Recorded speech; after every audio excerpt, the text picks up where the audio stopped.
কোন মহিলা যদি বেপরদার কারণে জাহান্নামে যায়, শুধু ও যাবে না, ওর সাথে কেউ না কেউ রিলেটেড থাকবে পুরুষ।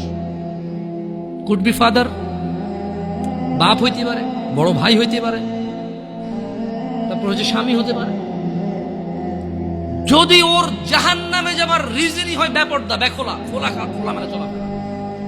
মানুষ হাজার রিজনে জাহান্নামে যেতে পারে, আল্লাহ সবাইকে ক্ষমা করুন এবং হিদায়াত দান করুন, আমিন।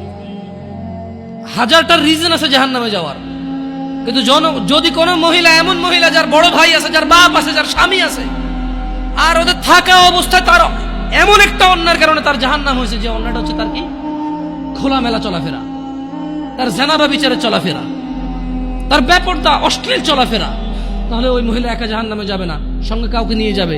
এবার যে লোকটা সংশ্লিষ্ট সময়ে দায়িত্ববান ছিল সে যাবে সঙ্গে। এটা খুব সিম্পল লজিক, কিন্তু কান টানলে কি আসে? কান টানলে কি আসে?